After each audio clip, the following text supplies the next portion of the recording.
हाँ जी। तो बेटा हमारे पास ये यूरेनियम है जिसका एटॉमिक मास है 235 है। तो जब कोई न्यूट्रॉन जो है ये इसके साथ आके टकराता है, ठीक है, कोई न्यूट्रॉन है इसके साथ आके टकरा रहा है, तो ये यूरेनियम को स्प्लिट कर देता है, तोड़ देता है टू लाइटर एलिमेंट में, बेरियम और क्रिप्टॉन में। बेरियम का जो एटॉमिक मास है दैट इज़ 144 है, क्रिप्टॉन का 89 एटॉमिक मास है। तो अगेन फिर यहाँ पे आके जो न्यूट्रॉन है बम्बार्ड करेगा, तो ये फिर आगे लाइटर एलिमेंट्स में, तो इसकी वजह से हीट जो है बहुत ज़्यादा जनरेट होती है और उसी हीट को कलेक्ट किया जाता है, जो स्टीम्स हैं वो उससे टरबाइंस चलाई जाती है और इलेक्ट्रिसिटी को प्रोड्यूस किया जाता है। तो यहाँ पे बेटा कोई भी फॉसिल फ्यूल का यूज़ नहीं हो रहा, कोई कोल पेट्रोल डीजल का यूज़ नहीं हो रहा है। तो यहाँ पे जो पोल्यूशन है वो तो बिल्कुल भी नहीं होता है, इसका जो पोल्यूशन है वो डिफरेंट होता है। तो एयर पोल्यूशन नहीं कोज हो रहा है यहाँ पे, कोई भी गैस ही नहीं निकल रही है, तो एयर पोल्यूशन कहाँ से होगा। तो ये जो प्रोसेस है इसमें बहुत ज़्यादा जो एनर्जी है वो बहुत ज़्यादा एनर्जी जो है वो प्रोड्यूस होती है। तो एक और प्रोसेस है जिसमें एनर्जी प्रोड्यूस होती है, that is called as a nuclear fusion. अब फ्यूज़न का मतलब क्या होता है, जुड़ना।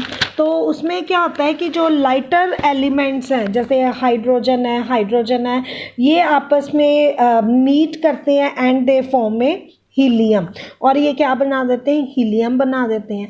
तो यहाँ पे this process is called as a fusion.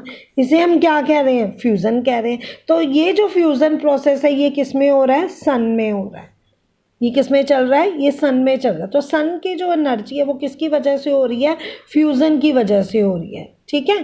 तो आप खुद ही सोच सकते हो कि इसमें कितनी ज़्यादा है जो एनर्जी है वो रिलीज़ हो रही है। तो इतनी ज़्यादा हीट एनर्जी प्रोड्यूस होने की वजह से तो जो साइंटिस्ट है वो इनका यूज़ करते हैं टू प्रोड्यूस ए इलेक्ट्रिसिटी। लेकिन इनका बेटा अपना भी नुकसान है। आपने हिरोशिमा नागासाकी के देखा होगा कि अमेरिका ने वहाँ पर न्यूक्लियर बम जो था, एटॉमिक बम जो था वो छोड़ा था। तो ये जो एटॉमिक बम है that is different from the nuclear.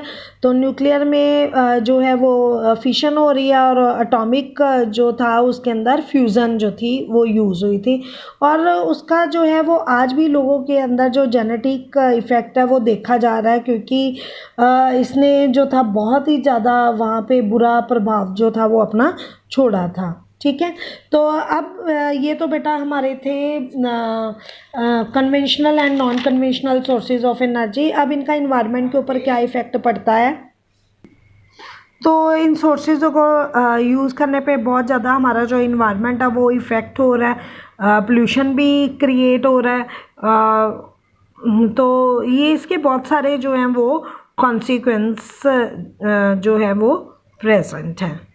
तो कॉन्सिक्वेंस का इफेक्ट, कॉन्सिक्वेंस का मतलब होता है बेटा इफेक्ट, कि इन्वायरमेंट के ऊपर इनका क्या इफेक्ट पड़ रहा है, ठीक है। तो हम जितनी ज़्यादा कन्वेंशनल सोर्सेज ऑफ एनर्जी का यूज़ करते हैं तो पोल्यूशन जो है वो बहुत ज़्यादा अमाउंट में प्रोड्यूस होता है।